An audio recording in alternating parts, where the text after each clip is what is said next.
Especially at first and at this young stage of our playing. Give him another round of applause. He did very well.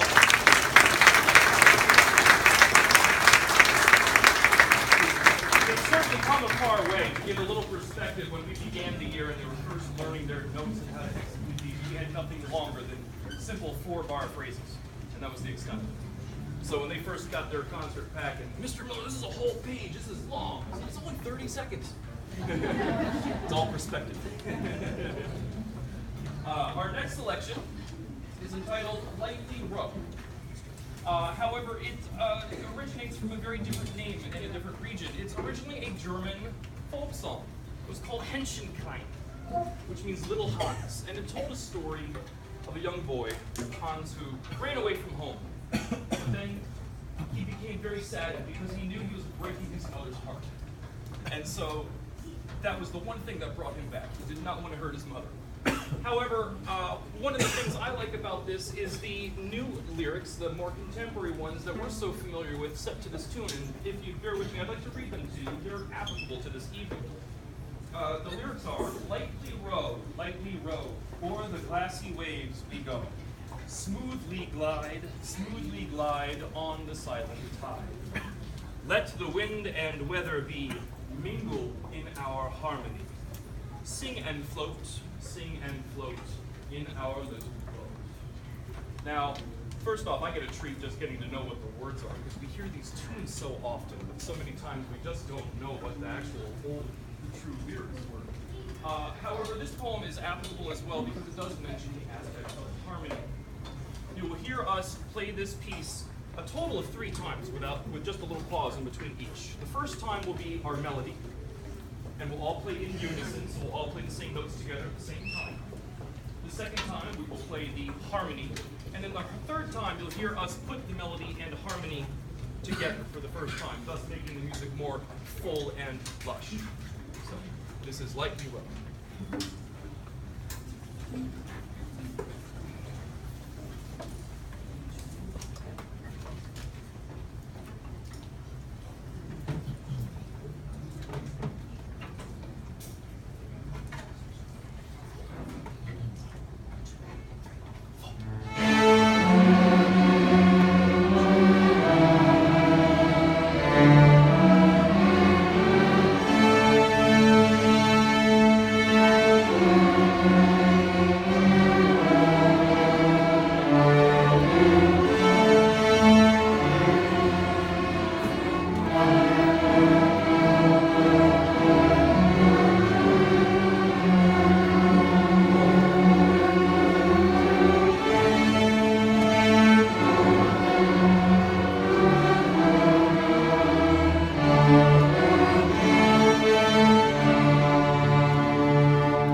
next selection is a favorite of many of them.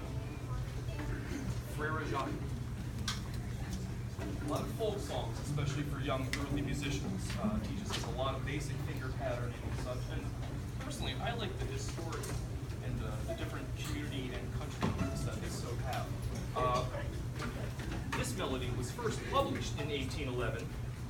The words that we're familiar with weren't even published until 50 years later, as is often the case with many of these folk tunes. However, I like this one so much because it resembles so many other earlier tunes from so many other countries, such as Italy, Russia, and Hungary, to the point where it goes back so far in history it's debatable as to who wrote it or even when it was first written.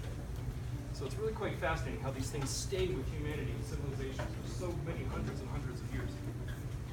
We're going to perform Frere Jacques twice. And what we're going to do with this one is experiment further with our discovery in harmony, in that we will first play Frere Jacques all in unison together. But then when a melody is written just so, it's able to then harmonize itself. So we will perform it the second time as a canon. So one half of the orchestra will begin the melody, and then just after just a few short measures, the other half of the orchestra will join in at the very beginning of the self-same melody, thus creating its own harmony to itself.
Aside from the many different academics that are inherent in music, such as literacy, we often get better at even reading by reading more complex note and music literacy on the page, or mathematics from all the rhythms and subdivisions and rhythmic permutations that we have, but also the ensemble and teamwork involved. You can see how important music education can be in the study of our instrumental music. So go give them another round. They're excellent.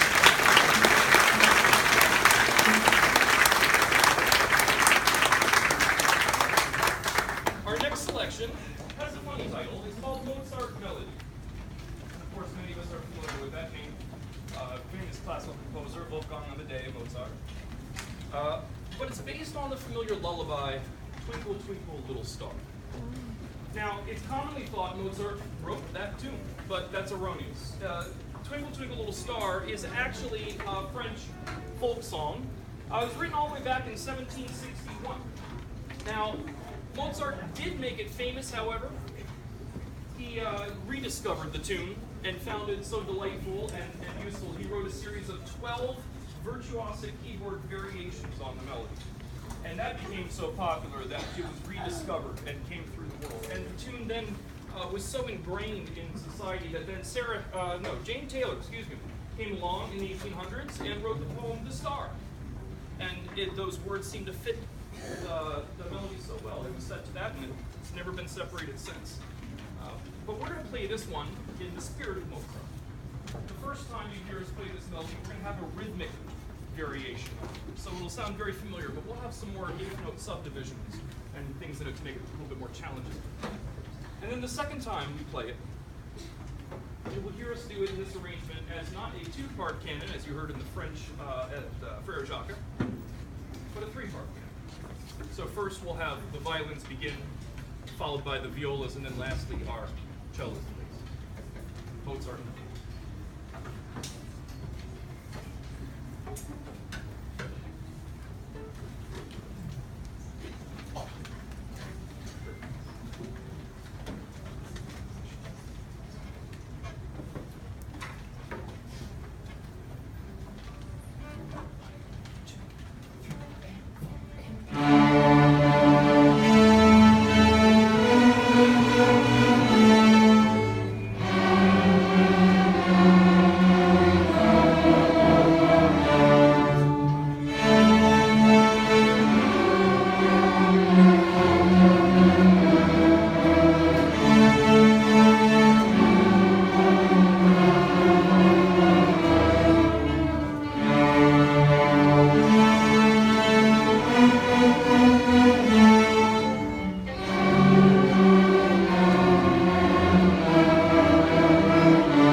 Teamwork, huh? All right.